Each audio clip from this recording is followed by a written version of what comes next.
शरद पूर्णिमा की पौराणिक कथा के अनुसार प्राचीन समय में किसी नगर में एक साहूकार रहता था। उसकी 2 बेटियां थी जिनकी धर्म कर्म में काफी रुचि थी। अपनी इस रुचि के चलते वे दोनों पूरी श्रद्धा से शरद पूर्णिमा का व्रत करती थी। बस उन दोनों की आराधना में अंतर केवल इतना सा था कि बड़ी बहन अपना व्रत संपूर्ण करती थी और छोटी बहन व्रत को हमेशा अधूरा छोड़ देती थी। इस प्रकार कई वर्ष बीत गए और दोनों बहनों का विवाह हो गया। विवाह के पश्चात बड़ी बहन को एक सुंदर और स्वस्थ संतान की प्राप्ति हुई। वहीं छोटी बहन संतान सुख से वंचित रह गई। छोटी बहन को संतान तो हुई लेकिन सभी संतानें पैदा होते ही मृत्यु को प्राप्त हो जाती थी। इस प्रकार अपनी संतानों को खोने से छोटी बहन पर दुखों का पहाड़ टूट पड़ा। उसे समझ नहीं आ रहा था कि उसे यह दुख क्यों भोगना पड़ रहा है। अपने इस प्रश्न के उत्तर की खोज में वह अपने पति के साथ एक ऋषि के पास पहुंच गई और उनसे बोली, हे मुनिवर, मैंने ऐसा क्या पाप किया है जिसके कारण मैं इतने समय से संतान सुख से वंचित हूँ। इस प्रश्न के उत्तर में ऋषि बोले, हे पुत्री, तुमने शरद पूर्णिमा का व्रत तो किया लेकिन कभी उसे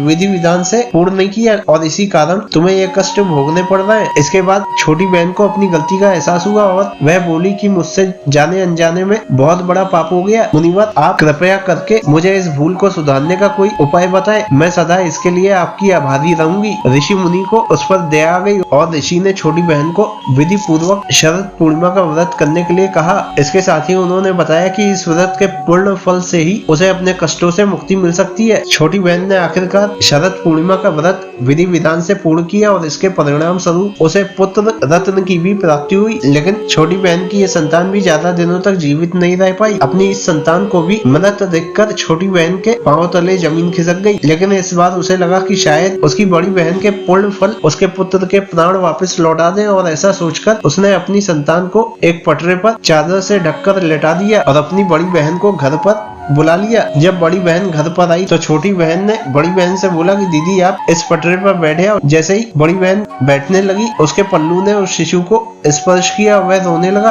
उस नन्हे शिशु को रोता देख बड़ी बहन क्रोधित हो गई और गुस्से में बोली, तुम मुझसे ये कैसा पाप करवाने जा रही थी? अगर इस शिशु को कुछ हो जाता तो? ये सुनकर छोटी बहन बोली, अरे बहन, ये तो पहले से ही मृत था, ये तो आपके भाग्य से जीवित हो गया। आपने हमेशा शरद पूर्णिमा का व्रत विधि पूर्वक किया और उसका ही फल है कि आपके पल्लू के स्पर्श मात्र से ही मेरी मृत संतान पुनः जीवित हो गई। इस प्रकार छोटी बहन की संतान को नया जीवन दान मिला। जब ये खबर नगर के राजा को मिली तो उसने पूरे नगर में ढिंढोरा पिटवा दिया और सभी को इस पावन व्रत करने की सलाह भी दी। तब से लोगों की श्रद्धा इस व्रत में निहित है और भक्त अपने भाग्य को जागृत करने के लिए यह व्रत पूरी श्रद्धा से करते हैं।